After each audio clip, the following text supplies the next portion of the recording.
Can I travel while the K-1 visa application is in process? That's what we're talking about on today's episode of Sumner School Family Immigration Basics. My name is Emily Sumner from Sumner Immigration Law. This is a question that we get all the time from clients and prospective clients. Can I travel while the K-1 application or petition is in process?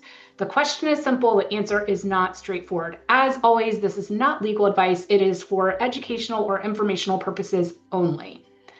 In general, if the foreign national for whom the K-1 is being processed already has a valid visa or ESTA, then they can apply for admission to the United States while they're going through the K-1 visa application process. When I say apply for admission, that means just that. They can apply for admission, but it is never guaranteed, even if you have a K-1, whether you have a K-1 visa in process or not, it's never guaranteed that you will be admitted to the United States. So you can apply for admission, you may be admitted.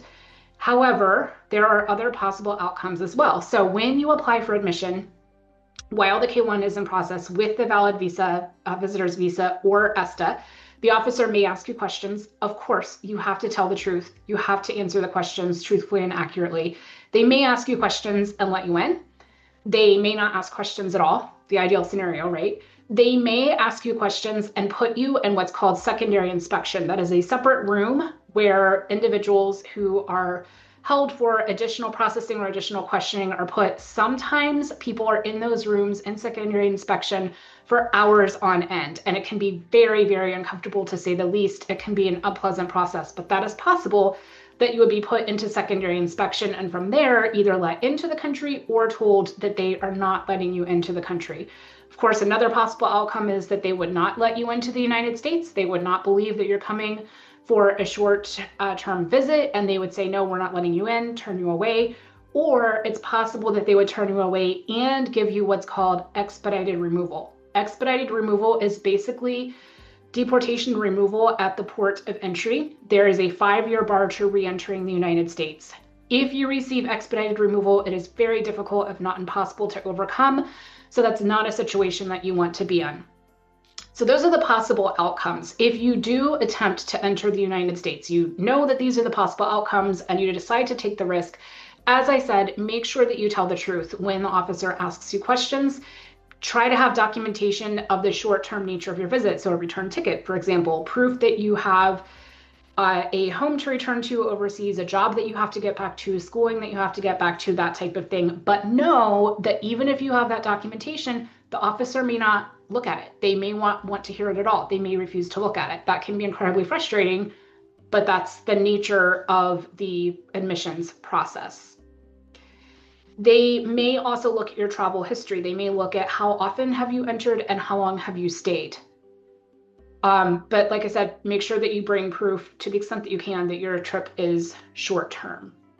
If you do not already have a valid visitor's visa or ESTA, you could try to apply for one, but it's unlikely that it would be approved if you have already started the K-1 visa process. That process, especially the process of applying for the visitor's visa, is highly discretionary. It's difficult to have it approved anyway because it is so discretionary. And again, you have to tell the truth. So it's unlikely that it would be approved because the K-1 visa process has started. So what can you do if you decide that you don't want to take the risk in traveling and having the foreign national partner travel to the United States to visit? There are other options. For example, the U.S. citizen petitioner could travel while to visit the foreign national overseas and their home country while this process is going on.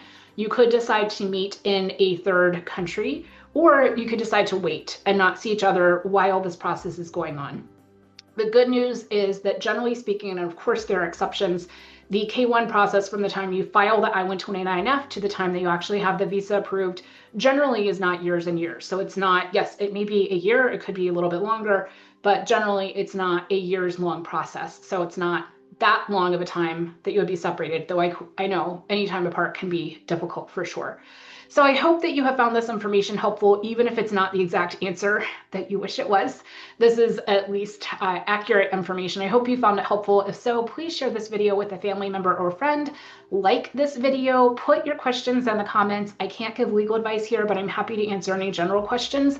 And make sure that you have subscribed to our channel and that you have the alerts on so that you don't miss our next video. My name is Emily Sumner with Sumner Immigration Law. We serve clients from around the world and around the United States with employment-based and family-based immigration matters, and we would love for you to be our next client. If you are interested in getting that journey started, we will have information on the next slide about how to contact us. Until next time, my name is Emily Sumner.